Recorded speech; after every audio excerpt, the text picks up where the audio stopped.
Hello, मी Smita, हायपरशाईन cleaning सर्व्हिसेसची founder. Yes, आज staff मॅनेजमेंटबद्दल बोलूया, कारण मला रिसेंटली असा एक्सपिरियन्स आला आहे स्टाफ मॅनेजमेंटचा. तर आपण जो काही एम्प्लॉई स्टाफ हायर करतो, कामासाठी आपल्याकडे घेतो, तर बऱ्याचदा असं होतं की आपण ज्या काही त्यांना कामाच्या पद्धती किंवा आपलं जे काही कामाचं वर्क आहे, ते वर्क नेचर वगैरे आहे, ते आपण त्यांना समजावून सांगतो. आणि त्यावेळेस त्यांना असतं की हो, आम्ही हे करू शकतो, आम्ही हे केलेलं आहे, ब्ला ब्ला ब्ला. जोपर्यंत आपल्यापर्यंत त्यांना यायचं नसतं, कनेक्ट होत नाही तोपर्यंत ते सांगतात. ठीक आहे, एकदा आपल्याकडे आले, सगळं काम चालू झालं आणि आपल्याला असं वाटतं की अरे, या माणसाने इथं पास्टमध्ये केलेलं आहे, तिथं केलेलं आहे, तर ह्याला एवढं कळेल आणि त्याच्याकडे थोडा कॉमन सेन्स असेल. मोस्ट ऑफ द ओनरचा हा खूप मोठा गैरसमज होतो की एम्प्लॉईला माहिती आहे, मी त्याला एखादं काम सांगितलं आहे आणि त्याला माहिती आहे त्यांना ते करावं. नाही, असं होत नाही. तुम्ही अशी अपेक्षाच करू नका की तुमचा एम्प्लॉई तुम्ही सांगितलेल्या शॉर्ट याच्यामध्ये तो समजेल आणि ते काम तसं करेल. नाही होत.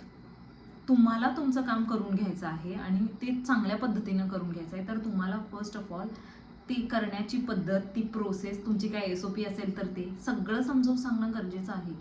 तर ते काम तुमचं कुठंतरी 80-90% चांगलं होणार आहे.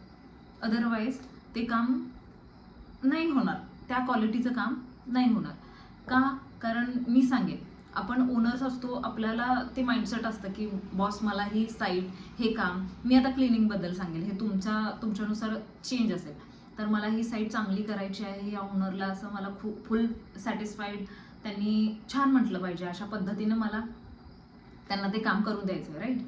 पण माझ्या एम्प्लॉईचा, माझ्या वर्करचा माइंडसेट काय आहे की आज दिवसाची ही सॅलरी मला पडणार आहे आणि मला ते काम करायचं आहे, आजच्या दिवसासाठी मला एवढं काय असेल ते करून मला मोकळं व्हायचं आहे आणि माझा संध्याकाळचा जो काय तो पगार घ्यायचा आहे, संध्याकाळचा घ्यायचा आहे किंवा महिन्यासाठी, कारण माझ्याकडे महिन्यांचे पण कामगार असतात. माझ्याकडे अपार्टमेंट, कॉलेज, हॉस्पिटलसाठी जे आहे ते डेली बेसिस, डीप क्लिनिंगचं आपलं जसं डीप क्लिनिंग असतं त्यांच्या डेच्या पेआउट त्यांना मिळत जातो. तर त्याला फक्त त्याच्या पेआउटशी घेणं देणं असतं, त्याला त्याच्या कामाशी घेणं देणं असतं, राईट? मी माझ्या एम्प्लॉईंना, कुठल्याही एम्प्लॉईंना प्रेशर न करायचं असं स्ट्रॅटर्जी ठेवली की बाबा हेल्दी वर्क राहिलं पाहिजे, चांगलं वातावरण व्हायला पाहिजे आणि त्यांनी माझ्यासोबत शेअर करावं. नाही होत बॉस, नाहीच होत. तुमचा आणि त्यांचा माइंडसेट फार वेगळा आहे, फार वेगळा आहे.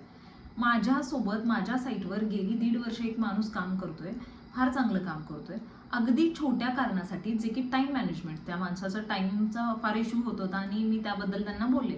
त्यांनी मला फ्लोमध्ये सांगून दिलं, तुम्ही दुसरा माणूस बघा, मला नाही करायचं.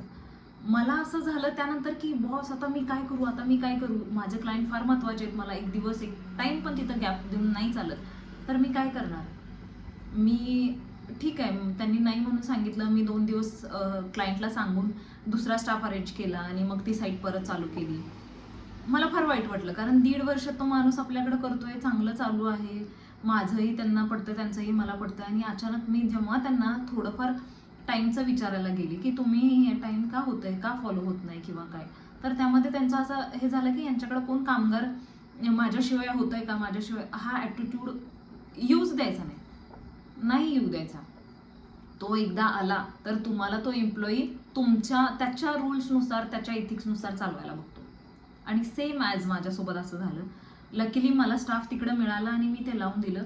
आज मला आठवतंय, आज तारीख, हे चेंज झालंय 5 ते 7 दिवसापाठीमागं. मला काल 2 दिवस झाले त्याचे फोन येत आहेत की मॅडम काही काम असेल तर सांगा, मॅडम काही काम असेल तर सांगा. मला माहिती नाही या सिच्युएशनमध्ये मी काय करू. त्या माणसाचं मी 1.5 वर्षाचं काम बघून त्याला परत रिजॉईन करायला सांगू की त्याने माझा प्रॉब्लेम केला आणि माझा जो प्रीमियम क्लायंट होता, त्या क्लायंटसोबत माझं थोडंफार रिलेशन आलं, ते झालं पॅचअप किंवा मी ते गोष्ट सांभाळून घेतली असं म्हणता येईल. पण हा प्रॉब्लेम जर मला परत होणार असेल तर जेवढा बॅकअप ठेवता येईल, जेवढा काही तुम्हाला अल्टरनेटिव्ह शोधता येईल, जेवढा काही तुम्हाला हे करता येईल, प्लीज करा, प्लीज. ओनरचा आणि एम्प्लॉईचा माइंडसेट हा पूर्ण वेगळा असतो. ओनरला कस्टमर्ससाठी, क्लायंटसाठी टिकून राहायचं असतं, त्यांना फुल सॅटिस्फाईड अशी सर्व्हिस द्यायची असते. बट एम्प्लॉईला काही घेणं देणं नसतं. त्याला एंड ऑफ द डे तुम्ही काय सॅलरी देणार आहे, त्या सॅलरीशी किंवा महिना भरल्यानंतर तुम्ही जी त्याला पगार देणार आहे त्या पगाराशी या 2च गोष्टीशी त्याला मतलब असतो, त्याला तुमच्याशी काही घेणं देणं नसतं. त्यामुळे जर तुम्हाला तुमच्या स्टाफकडून काम करून घ्यायचं असेल तर डे 1ला काय तुमच्या SOPs आहेत, काय तुमचे रूल्स आहेत, रेग्युलेशन्स आहेत, अगदी लाऊड अँड क्लिअर सांगता यावं, जेणेकरून तुम्हाला इन फ्युचरमध्ये असे प्रॉब्लेम व्हायला नको.